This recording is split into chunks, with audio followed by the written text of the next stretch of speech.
Hey everyone, my name is Matthew Ferrer Beltran. I am a civil engineering major in the class of 2028, and it is my second semester here at Georgia Tech. I chose civil engineering because of its major impact on the development of society, and what that personally means to me is just like its implications on creativity and building and having an immediate impact on people and the environment. I've always just enjoyed like creating things, and I feel like civil engineering is the perfect avenue of like building and like making these things that can benefit all sorts of people. I'm native to Metro Atlanta. I live 30 minutes from Tech. I live 30 minutes from the city. So growing up, I've always just witnessed like construction on freeways and parks and just stuff like that. And one of the things that stood out specifically to me was the I-85 bridge collapse in 2017. I remember watching that on the news, and I was just thinking to myself, like, oh my goodness, like I was 10 at the time, and I was like, oh my goodness, like what are they gonna do? How are they gonna fix this so quickly? Like people have to go to work. Like I remember like worrying about my parents and stuff like that, like how are they were gonna get to work. But I like in like 4 or 5 months, like the bridge was rebuilt completely, and I just like thought that was a huge inspiration. Like I truly admired that because it's like almost heroic to see how these engineers came together and saved people like stress and time, and it just became so much more efficient.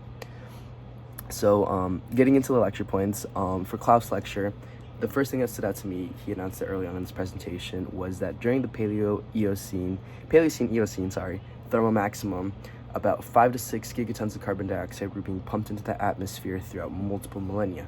Meanwhile, in 2015 alone, 35 to 40 gigatons were being pumped into the atmosphere. So that number almost like increased by 7 times, and it went from being that small number of 5 to 6 throughout multiple millennia to being inflated so much in just 1 year alone.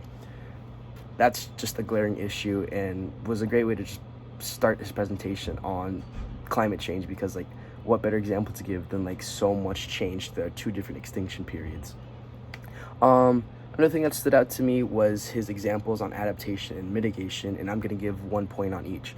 So my favorite example on adaptation was the Netherlands water plazas. Netherlands itself is just known for flood control and like its water systems, and the example that he gave in his lecture were the parks that are close to the coast, and they absorb seawater when the levels rise and protect the inner city.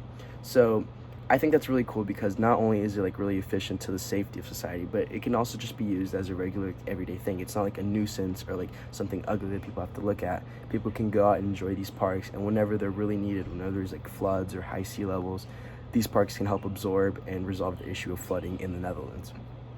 And a really cool example of mitigation was just tech green in general.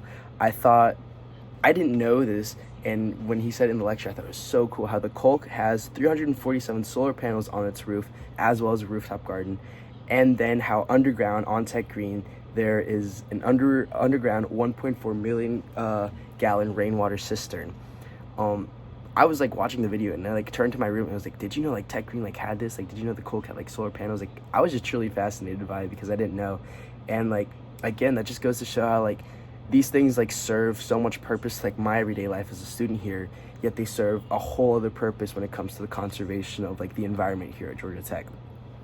Now moving on towards the reading, the first point that I found interesting on the planetary boundaries article was how there are 9 processes in which it is necessary to define planetary boundaries, yet 3 of those have already been exceeded. Those 3 include rate of biodiversity loss, climate change, and interference with the nitrogen cycle. And again, just like how it was for the first point on Klaus' lecture, it's like here just a glaring issue of how climate change has spiked so much in recent memory, and how 1/3 of the things we truly are trying to prevent have already been like exceeded to the point of prevention. Next, I found it interesting how changes in land use are the most significant effect in animal extinction. So that includes processes such as like converting natural ecosystems to like agricultural or urban like land use.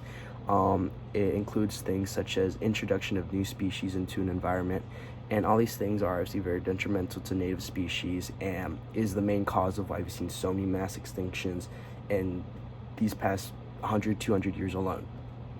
And the last point I want to bring up on this article, was how 9 million tons of mined phosphorus end up back into the ocean annually, and this is 8 times the natural background rate of influx. So obviously, like, this is a huge number, but what gives me hope is this next point, that 11 million tons of phosphorus per year should not be allowed back into oceans. So we're at 9 million, the cap is 11 million. And like I said, like, that just gives a sense of hope that, like, like, we've exceeded some of these points, but like, there's still some things that we can conserve and hopefully reduce to help further continue our restoration of the environment and climate change. So overall in this class, I just hope to expand my knowledge on resilient and eco-friendly engineering solutions. I plan on staying in civil engineering. I've loved it so far. So just learning these things early on in my second semester of college, I hope to just learn even more stuff throughout this class, throughout my 4 years, and be able to, like, have that impact that I want to have on society through civil engineering. Thank you.